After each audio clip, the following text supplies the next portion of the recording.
What's your relationship with your siblings like? Close, distant, complicated?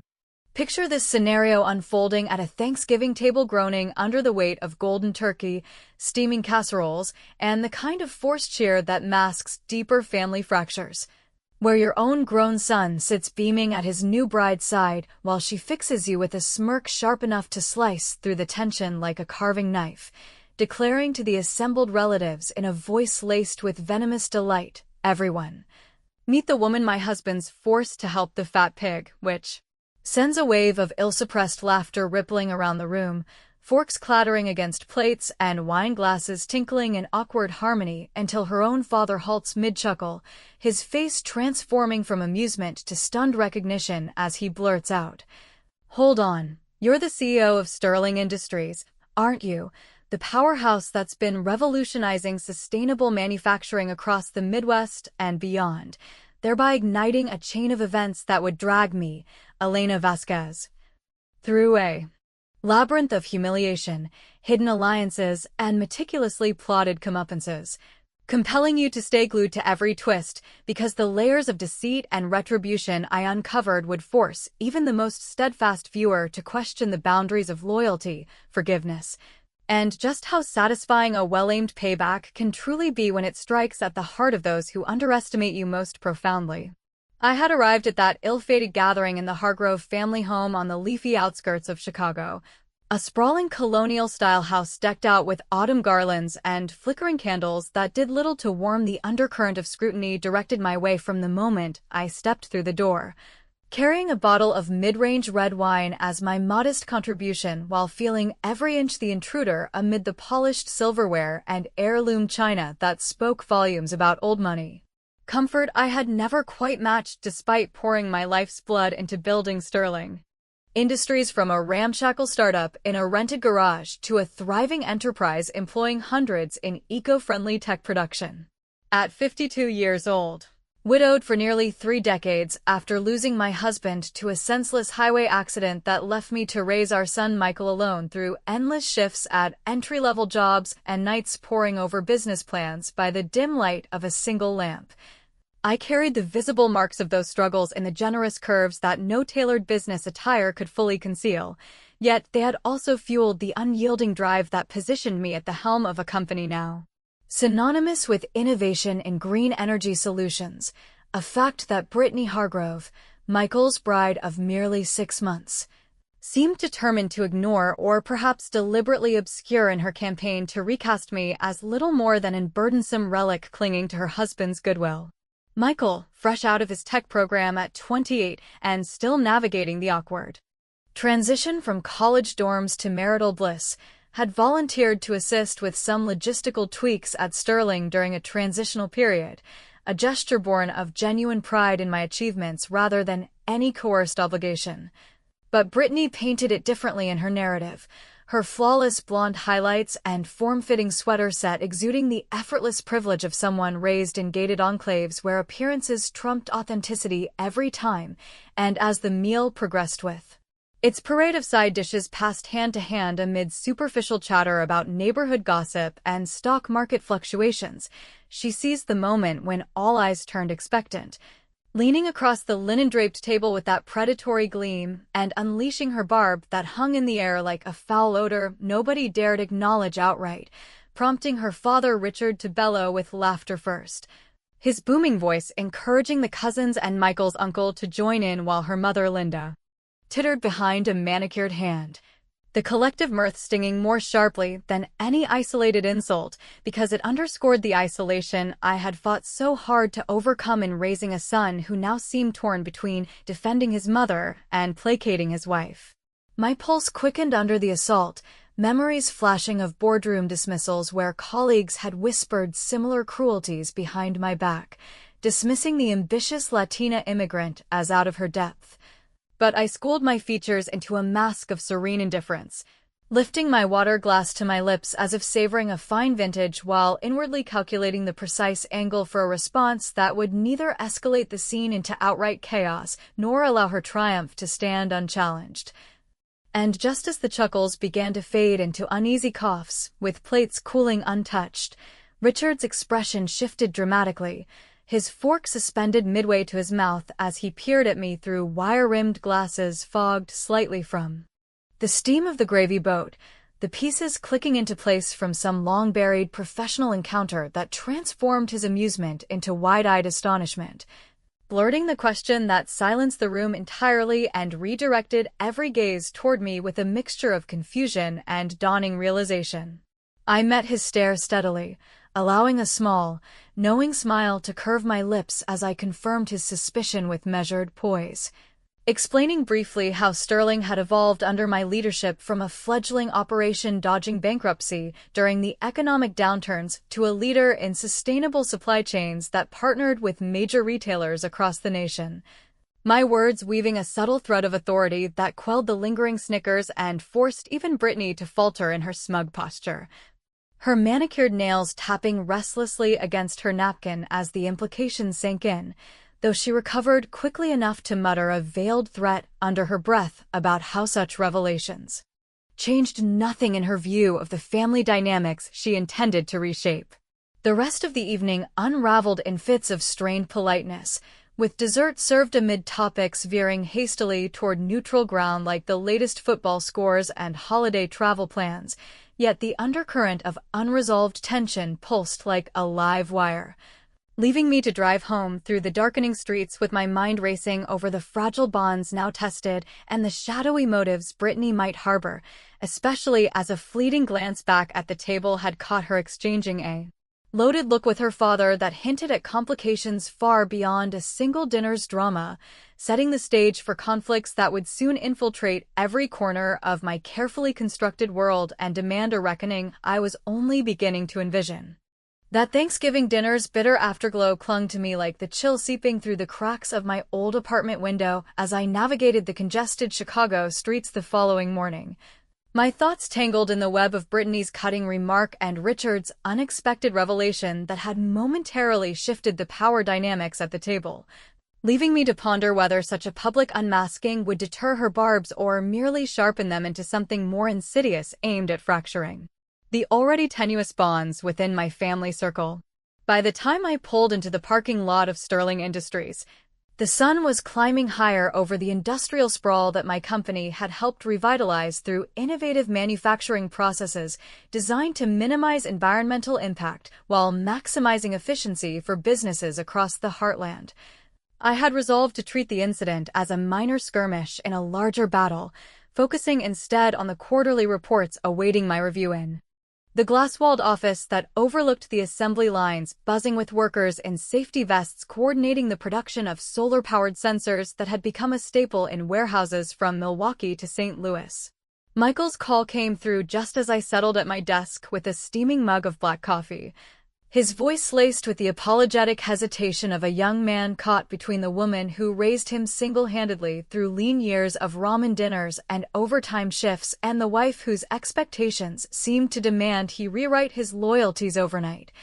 explaining how Brittany had been stewing over the perceived slight of my professional status overshadowing her carefully curated family narrative, claiming my so-called big personality had dominated the conversation in ways that made her feel sidelined in her own home, but I interjected with a wry chuckle that masked the deeper hurt, assuring him that it would take far more than a dinner table zinger from a girl still wet behind the ears to unsettle the resilience forged in me from decades of navigating corporate minefields where executives twice my age dismissed me as an affirmative action hire rather than the strategic mind steering Sterling toward profitability amid economic upheavals. The conversation veered toward lighter topics like his recent project tweaks at the company, which he reiterated had been his choice to contribute rather than any obligation imposed by maternal guilt, yet the undercurrent of strain was palpable, prompting me to suggest we meet for lunch soon to clear the air without Brittany's influence hovering like an uninvited guest, a plan he accepted tentatively before hanging up with promises to talk later. Unbeknownst to me at that moment, Richard Hargrove had taken the initiative to bridge the awkward gap left by the holiday fiasco, appearing unannounced in the lobby of Sterling's headquarters shortly after noon, his tailored coat dusted with the first hints of winter flurries, and a determined set to his jaw that suggested more than casual curiosity, leading us to my office where the panoramic view of the production floor served as a backdrop to our discussion over hastily brewed tea from the executive kitchenette. He opened with profuse apologies for Brittany's outburst, attributing it to the stresses of newlywed life compounded by her sheltered upbringing in a household where social graces often masked sharper insecurities. Then steered the talk toward our shared professional history, recounting how his consulting firm had vied unsuccessfully for a contract with Sterling a decade earlier during my expansion phase, a time when I had been bootstrapping operations after turning down venture capital that came with strings attached to my vision of ethical manufacturing. As we reminisced, he revealed glimpses of admiration for how I had weathered the Great Recession by pivoting to green initiatives that not only saved the company, but created community. Partnerships still yielding dividends today, slipping in compliments about my leadership style that bordered on flattery, making me wonder if this overture masked a deeper agenda tied to the financial whispers I'd overheard at the dinner table about his side ventures struggling against supply chain disruptions exacerbated by global trade shifts. The exchange flowed with an ease born of mutual respect for the grind of business survival, allowing me to inject a touch of humor by quipping that some people viewed extra curves as added resilience rather than liabilities. A light deflection that drew a genuine laugh from him and eased the lingering frost from Thanksgiving, yet beneath the camaraderie lurked the revelation of his distribution company's precarious position,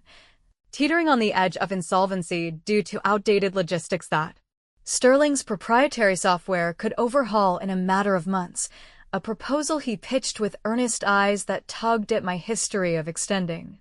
lifelines to struggling enterprises during my climb. Meanwhile, the personal fallout intensified when Michael texted later that evening about Brittany's latest maneuver, how she had been confiding in his circle of old college buddies and even his uncle during a casual get-together that I was the overbearing type who manipulated family ties to keep him tethered to her so-called shady operation, her words twisting my genuine pride in his involvement into a narrative of coercion that sowed seeds of doubt and isolation, effectively chipping away at the support network I had nurtured through years of holiday barbecues and milestone celebrations. Determined not to let her revisionist history stand unchallenged, I invited Michael over for a home-cooked meal the next weekend, preparing his favorite enchiladas from a recipe passed down from my mother in the old country.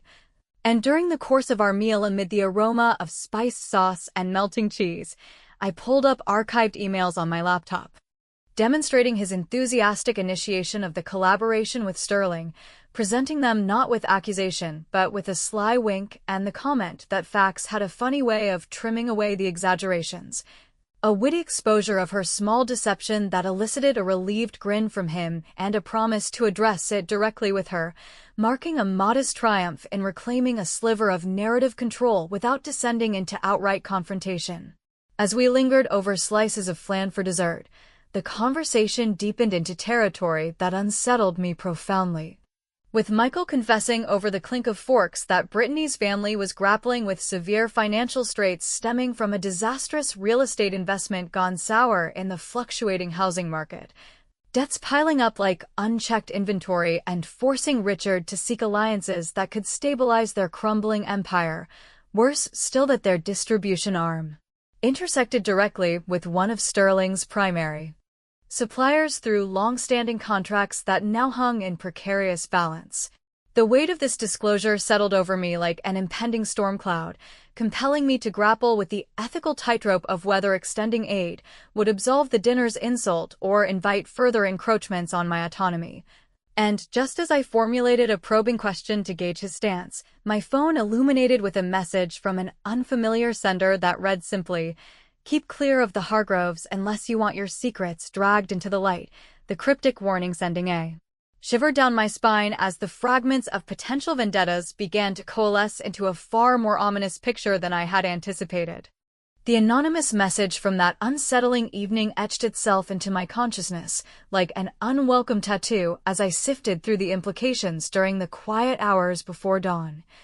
Its vague thread about exposing secrets compelling me to scrutinize every interaction with the Hargroves through a lens sharpened by years of corporate intrigue, where whispers often preceded betrayals far more damaging than outright assaults. Yet rather than retreat into defensive isolation, I channeled the unease into proactive scrutiny, arriving at Sterling Industries earlier than usual to pore over preliminary financials on Richard's distribution firm that my team had compiled overnight, revealing a labyrinth of overdue invoices and stalled contracts that painted a picture of desperation far graver than the polished pitch he had floated during our office chat. By mid-morning, his formal proposal materialized in my inbox as a meticulously formatted document outlining a collaboration where Sterling's advanced logistics algorithms would integrate seamlessly with their outdated systems to preempt supply bottlenecks plaguing the sector amid fluctuating fuel costs and tariff escalations. The language dripping with optimism about synergistic growth and job preservation in the Midwest logistics hub, but laced with undertones of urgency that betrayed their teetering solvency, prompting me to schedule a face-to-face at a nondescript diner near the airport where the hum of jet engines overhead mirrored the turbulence brewing in my thoughts. Settling into the vinyl booth across from Richard, surrounded by the clatter of plates and the aroma of sizzling bacon that evoked simpler family breakfasts from my pre-CEO days, I listened as he elaborated on the proposal with charts projected from his tablet, emphasizing how Sterling's eco-tracking software could not only streamline their operations, but also align with emerging regulations on carbon footprints that threatened to bury smaller players. Like his without technological upgrades, his delivery polished yet edged with the vulnerability of a man whose legacy hung in the balance after decades building a modest empire from scratch in the shadow of Chicago's towering conglomerates. I interjected with a humorous aside about how certain partnerships resembled awkward first dates, where one side arrives overdressed in expectations while the other brings the real substance, drawing a strained smile from him that acknowledged the elephant in the room, namely, Brittany's ill-timed dinner jab and the fresh context it lent to our negotiations, before steering back to the merits, confessing that her youthful indiscretion stemmed from insecurities amplified by their family's recent setbacks, a revelation that humanized her venom just enough to stir a flicker of reluctant empathy in me, though it did little to erase the sting of public humiliation doled out under the guise of familial bonding. As the discussion progressed over refills of bottomless coffee that grew progressively colder, subtle clues emerged in his fidgeting with a faded Sterling keychain clipped to his briefcase, an artifact from that long-ago failed bid that suggested he had monitored my career trajectory with more than passing interest, perhaps even rooting for the underdog immigrant entrepreneur who had outmaneuvered the odds in ways his own ventures had faltered,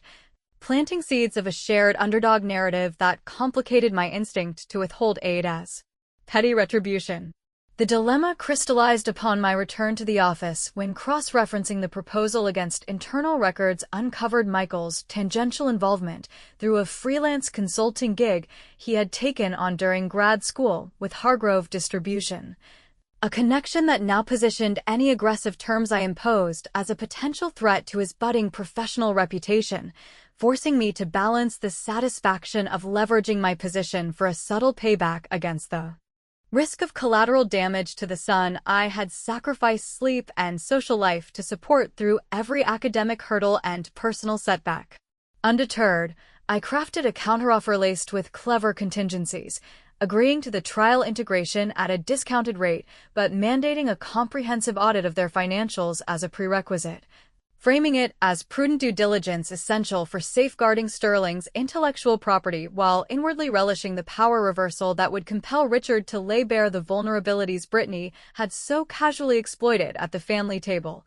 a witty maneuver that elicited a raised eyebrow from my legal counsel but ultimately secured their nod, marking an incremental victory in reclaiming agency from the shadows of that Thanksgiving fiasco. The atmosphere of mounting conflict thickened throughout the week as supplier contacts murmured about Hargrove's engineered delays that funneled business toward costlier alternatives, hints of sabotage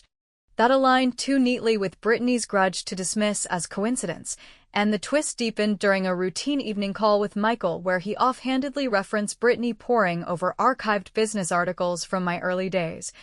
her questions probing the gritty details of Sterling's bootstrapped origins with an intensity that suggested foreknowledge of my CEO role rather than shocked discovery, her feigned ignorance at the dinner now reeking of deliberate theater designed to amplify the insult's impact. This realization gnawed at me as I finalized the audit parameters late into the night, the glow of my computer screen casting long shadows across stacks of contracts that represented not just financial stakes, but the fragile architecture of family trust now under siege. And just as I hit send on the revised terms, an email notification chimed from a burner address warning of Hargrove's overtures to rival firms sniffing around Sterling's patents, the anonymous alert escalating the uncertainty to a fever pitch and leaving me gripping the edge of my desk, pulse racing as uninvited footsteps echoed in the empty hallway outside, heralding an intrusion that promised to unravel the delicate threads of my carefully woven strategy. Those echoing footsteps in the dimly lit hallway outside my office that fateful night resolved into the familiar silhouette of my night shift security guard delivering a forgotten stack of vendor reports. A false alarm that did little to dispel the knot of apprehension twisting in my gut as I locked up and drove through the rain-slicked streets of Chicago. The anonymous warnings and whispers of rival overtures replaying in my mind like a looped surveillance tape that amplified every shadow into potential threat amid the fragile progress of the Hargrove deal. The following days blurred into a frenzy of audit preparations where my team unearthed irrefutable evidence of deliberate disruptions in the supply chain. Shipments rerouted through inflated third-party carriers bearing Brittany's digital signature on approval forms that prioritized cost over efficiency. Her sabotage manifesting not as clumsy errors, but as calculated maneuvers designed to erode Sterling's leverage while funneling profits into Hargrove's coffers. A betrayal that transformed her dinner table pettiness into a professional siege threatening the stability I'd meticulously engineered over years of outmaneuvering skeptical investors and cutthroat competitors in the cutthroat world of sustainable manufacturing. I maintained a facade of unflappable professionalism during the on-site inspection at their sprawling warehouse on the industrial fringe of the city,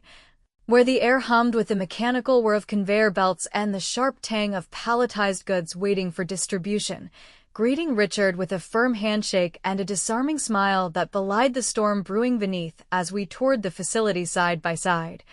his explanations of operational hiccups ringing hollow against the data points my analysts had flagged earlier that morning. Seizing an opportunity amid the tour's casual banter near a cluster of malfunctioning scanners, I demonstrated a quick demo of Sterling's diagnostic tool pulled from my tablet, its interface lighting up discrepancies in their inventory logs that revealed padded hours and ghost shipments Brittany had authorized, framing the revelation as a helpful heads-up rather than accusation with a humorous quip about how some systems needed a little tough love to slim down the bloat. A witty retaliation that left Richard flushing crimson and stammering assurances of internal reviews, while inwardly I savored the reversal of fortunes that echoed her fat-shaming slight back at her through the lens of business accountability. Yet the personal undercurrents surged as Michael began distancing himself further, his texts growing sparse and laced with excuses tied to Brittany's mounting anxieties over the family finances. Her narrative of me as the domineering interloper gaining traction in subtle ways that chipped away at our once unbreakable routine of shared meals and late-night strategy sessions, compelling me to confront echoes of my own buried insecurities. From the early days after my husband's death, when I stared at my reflection in cracked mirrors questioning if the weight of grief and single motherhood had rendered me unlovable and unworthy of the ambitions that drove me to late-night classes and bootstrap ventures. This vulnerability fueled a ruthless edge to my next move, deciding to host Sterling's annual holiday open house with an invitation extended to the entire Hargrove clan under the pretext of fostering partnership goodwill, transforming the event into a subtle arena for power assertion where gleaming prototypes of our latest eco-gadgets and trays of gourmet appetizers from local caterers created an atmosphere of polished success that contrasted sharply with their underlying desperation. The evening unfolded in the company's atrium aglow with string lights and the murmur of networking professionals exchanging business cards, Brittany arriving fashionably late in a crimson ensemble that hugged her figure like a second skin. Her presence a calculated statement as she circulated with feigned enthusiasm, but I observed her from afar whispering urgently to one of our sales reps about exploring alternative vendors. A ploy to undermine the deal that prompted my intervention by drawing Michael into a private showcase of the warehouse simulation software, casually highlighting how the integration would secure his innovative side projects with grants tied to sustainable initiatives, planting seeds of appreciation for Sterling's opportunities that had him casting sidelong glances at her with newfound skepticism. The growing conflict hung heavy in the air like the scent of evergreen wreaths adorning the space, laughter from clusters of employees mingling with the undercurrent of tension as Linda Hargrove approached me quietly near the refreshment station, her pearl earrings catching the light as she pressed an aged photograph into my hand depicting a younger me at a regional entrepreneurs conference 2 decades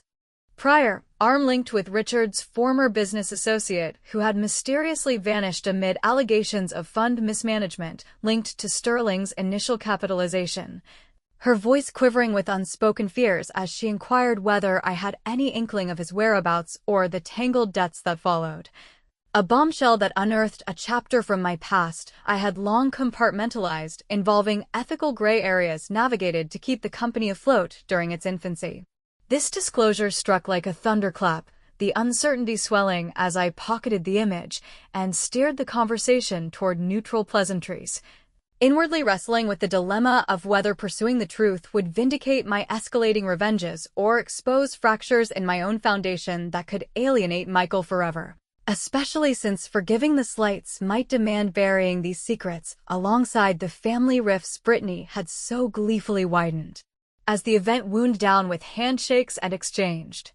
pleasantries under the fading lights, Brittany's glare across the crowded room carried the weight of unspoken warfare, but before I could slip away to process the photo's implications, my phone buzzed insistently with another message from the elusive sender declaring that the snapshot represented merely the tip of an iceberg harboring revelations capable of toppling empires. The chilling directive to dig no further unless prepared to forfeit everything I held dear, leaving me rooted in place. Amid departing guests, heart-hammering as the shadows of unresolved histories loomed larger than any corporate conquest. The latest anonymous missive from that enigmatic sender burrowed into my psyche, like a persistent echo during the sleepless nights following the holiday open house. Its ominous reference to the old photograph and the specter of unearthed scandals compelling me to sift through archived files in the dim solitude of my home office, where stacks of yellowed documents from Sterling's formative years illuminated the murky ties between Richard's vanished associate and the seed capital that had rescued my fledgling enterprise from collapse amid the dot-com bust's aftermath, revelations that now cast Brittany's escalating hostilities in a light of inherited vendettas rather than mere personal spite, forcing me to confront whether the revenge I had methodically orchestrated would unearth healing truths or merely pulverize the fragile remnants of family cohesion I still clung to despite the widening chasms. With the partnership agreement teetering on the brink of finalization, I orchestrated the climactic boardroom confrontation at Sterling's headquarters during a meticulously timed executive session, extending invitations to Richard and Brittany as nominal stakeholders to witness the ink drying on terms that blended benevolence with unyielding safeguards.